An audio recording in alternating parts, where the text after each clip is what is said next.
മനുഷ്യരാശിയുടെ അധപതനത്തിന് കാരണമായ പ്രധാന ഘടകങ്ങളിൽ ഒന്നാണ് മദ്യവും മയക്കുമരുന്നും ലഹരി വസ്തുക്കളും.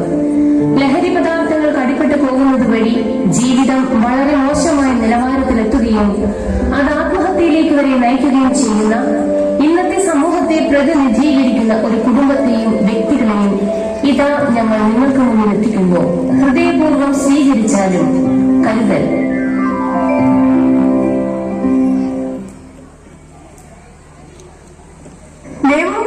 നീ എവിടെയാണ്? ഞാനിവിടെ ഉണ്ടമ്മേ, ദാ വരുന്നു. വേഗം ഒരു കുട്ടി, സന്ധ്യയായി. വിളക്ക് വെച്ച് നാമം ജപിക്കും. ദീപം ദീപം ദീപം. അമ്മേ, ഞാൻ പുറത്തു പോയോ? ഇപ്പൊ വരാം. ഇങ്ങനൊരു പുറത്തു പോകുന്ന പദവില്ലല്ലോ. എന്റെ കൂട്ടുകാരൻ ഹരി ഒന്ന് കാണാനാ. പെട്ടെന്ന് വന്നേക്കണം. ശരി അമ്മേ, ഓക്കെ, ബൈ. ഈ സമയത്താണോ കുട്ടികളെ പുറത്തു വിടുന്നത്? അവൻ പോയിട്ട് വരട്ടെ, അമ്മ ഒന്നും ഉണ്ടാവില്ലേ?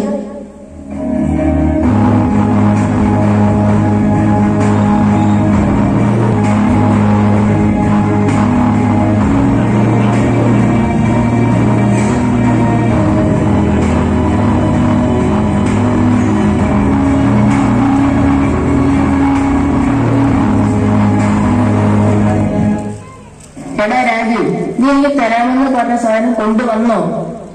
ഇല്ലടാ, അത് കൈമറന്നു. എന്തു പണിയാടാ നീ കാണിച്ചത്? ഞാൻ ഒപ്പിച്ചു തരാം, നീ ഒന്ന് സമാധാനിക്കും.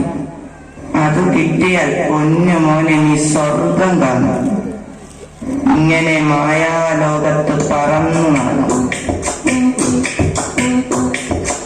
തന്നെ തന്നെ തന്നാനേ, താന തന്നെ തന്നാനേ, തന്നെ തന്നെ തന്നാനേ, താന തന്നെ തന്നാനേ, തന്നെ തന്നാനേ, താന തന്നെ തന്നാനേ, തന്നെ തന്നാനേ, താന തന്നെ തന്നാനേ.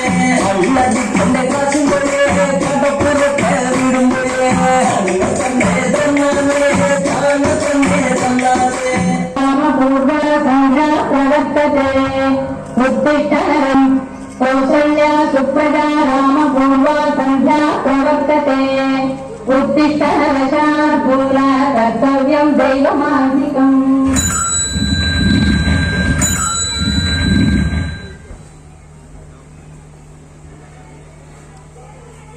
ഗോപു, ഇവിടെ വരൂ. നീ ഇന്നലെ രാത്രി എവിടെയായിരുന്നു? അത് നിന്റെ സകല ഇഷ്ടങ്ങൾക്ക് ഞാൻ കൂട്ടുനിന്നിട്ടുണ്ട്. എന്നാൽ ഇത് ഇവിടെ നടക്കില്ല. സ്വന്തം ഇഷ്ടപ്രകാരമുള്ള പോക്കും വരവും അത് ഞാൻ അനുവദിച്ചു തരില്ല. ഞാൻ എത്ര കഷ്ടപ്പെട്ടിട്ടാണ് നിന്നെയൊക്കെ വളർത്തുന്നത്. ഓ, എല്ലാ മാതാപിതാക്കളും ചെയ്യുന്നത് അച്ഛനും ചെയ്യുന്നു. മക്കളെ, അച്ഛനോട് തർക്കുത്തരം പറയരുത്. അച്ഛന്റെ കാര്യം നോക്ക്, അവിടെ കാലം പോയി ഇരിക്കും. നിങ്ങൾ പഴഞ്ച തലമുറയാണോ ഇത്? ഇന്നത്തെ കുട്ടികൾ അല്പസ്വല്പം അടിച്ചു പൊടിച്ച് തന്നെയാണ് ജീവിക്കുന്നത്. അവനും അല്പം അടിച്ചു പൊടിച്ച് ജീവിക്കട്ടെ. അച്ഛൻ പറഞ്ഞ വലിയ കാര്യമാക്കണ്ട, മക്കൾ ചെല്ലു.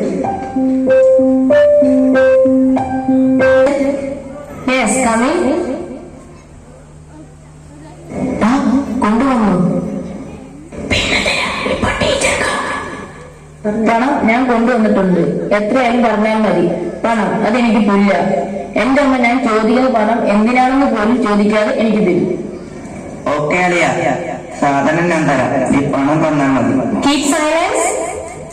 ഇന്നത്തെ ക്ലാസ് കഴിഞ്ഞു. എല്ലാവരും എക്സാമിന് നന്നായി പഠിക്കുക. God bless you all. Yes ma'am, thank you. നിന്റെ പേരന്റ് എന്നെ വന്നത് കാണാൻ പറയണം. Yes miss. എങ്ങനെയുണ്ട് വീട്ടിൽ? പഠിക്കുന്നുണ്ടോ? എപ്പോഴും കളിയും ടി വി കാണലും പിന്നെ ഫുൾ ടൈം ഫോണിലുമാണ്. പഠിത്തത്തിൽ വലിയ ശ്രദ്ധ ഇല്ലാത്തതുപോലെയാണ് എനിക്ക് തോന്നുന്നത്. അങ്ങനെയൊന്നുമല്ല, അവൻ നന്നായി പഠിക്കുന്നുണ്ട്. പിന്നെ ടി വി ഇടയ്ക്കൊക്കെ കാണാറുള്ളൂ. കുട്ടികളായ കുറച്ചൊക്കെ കളിയൊക്കെ വേണ്ടേ? അവൻ എപ്പോഴും മൊബൈലിലാണല്ലോ. ഓ, അതിപ്പോ ആർക്കാണ് ഇല്ലാത്തത്? നിങ്ങൾ തമ്മിൽ വഴക്കിടണ്ട. ഞാനൊരു കാര്യം പറയാനാണ് വിളിപ്പിച്ചത്. അവൻ ഒന്ന് ശ്രദ്ധിക്കണം. മാർക്കൊക്കെ വളരെ കുറവാണ്.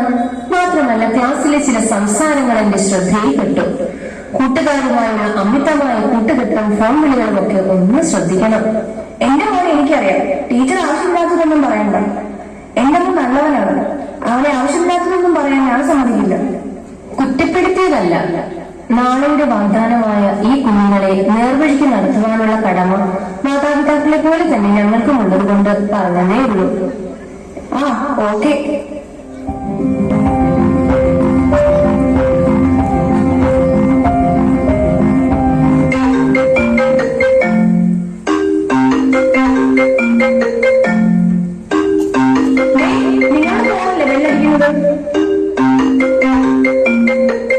നീ അതൊന്ന് എടുത്തു. ഹലോ, ഗോപു സുരേഷിന്റെ വീടല്ലേ? അതെ, നിങ്ങളാരാ? ഞാൻ മുണ്ടൂർ സ്റ്റേഷനിൽ നിന്നും എസ് ഐ രവീന്ദ്രനാണ് വിളിക്കുന്നത്. നിങ്ങളുടെ മകനും കൂട്ടുകാരും ഞങ്ങളുടെ കസ്റ്റഡിയിലുണ്ട്. ഉത്തരവാദിത്തപ്പെട്ടവർ എത്രയും പെട്ടെന്ന് സ്റ്റേഷനിലെത്തുക. അതെ, പോലീസ് സ്റ്റേഷനിൽ നിങ്ങളാണ് ഫോൺ വന്നത്. നമ്മുടെ മകൻ പോലീസ് സ്റ്റേഷനിലാണെന്ന്. എന്താവും കാര്യം?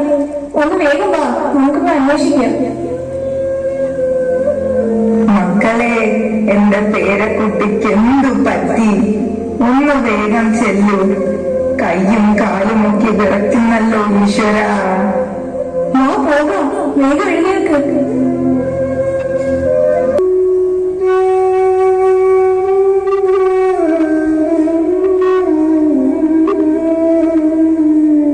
എന്റെ കൊച്ചുമോനെ, നിനക്ക് എന്തു പറ്റി? പോലീസ് സ്റ്റേഷനിൽ നിന്നാണ് കൂട്ടിക്കൊണ്ടുവരുന്നത്. പോലീസ് സ്റ്റേഷനിലോ? എന്റെ കുഞ്ഞിന് എന്തു പറ്റി? മക്കളെ, പോലീസുകാർ നിന്നെ വല്ലതും ചെയ്തോ? ഇവൾ പണവും സ്വാതന്ത്ര്യവും അമിതമായി നൽകിയതിന്റെ ഫലമാണിതെല്ലാം. അവളെ മാത്രം കുറ്റപ്പെടുത്തേണ്ട. നീയും ഇതിലൊരു പങ്കാളിയല്ലേ? നിനക്കുമില്ലേ ഉത്തരവാദിത്തങ്ങൾ? ആരും ഒഴിഞ്ഞു മാറണ്ട.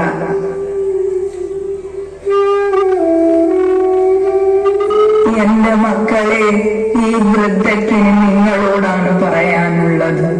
മക്കളെ സ്നേഹിക്കണം, ലാളിക്കണം, പക്ഷെ ഒന്നും അമിതമാകരുത്. അതിന്റെ അനന്തര ഫലമാണ് നാം ഇവിടെ കണ്ടത്. മക്കൾക്ക് നാം എല്ലാം വാരിക്കോരി കൊടുക്കുമ്പോൾ അവർ എവിടേക്ക് പോകുന്നു, എന്തു ചെയ്യുന്നു എന്ന് കൂടി നാം ശ്രദ്ധിക്കണം.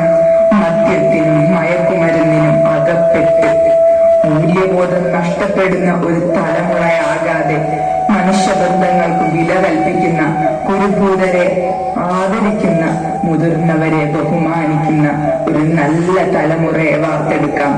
ഒന്ന് മാത്രം എടുത്തു പറയട്ടെ, ശിക്ഷിക്കേണ്ട സമയങ്ങളിൽ ശിക്ഷിക്കാനും തിരുത്തേണ്ട സന്ദർഭങ്ങളിൽ തിരുത്തുവാനും ദയവ് ചെയ്ത് മടി കാണിക്കല്ലേ. കുഞ്ഞുങ്ങൾക്ക് വെളിച്ചം പകരുന്ന വഴിവിളക്കുകളാകാം നമുക്ക്. മദ്യവും മയക്കുമരുന്നും പോലെയുള്ള ലഹരി വസ്തുക്കളുടെ ഉപയോഗത്തിലൂടെ ലഭിക്കുന്ന ലഹരിക്കു പകരം മാതാപിതാക്കളുടെ കറയില്ലാത്ത സ്നേഹവും കുരുപൂതരുടെ കരുതലും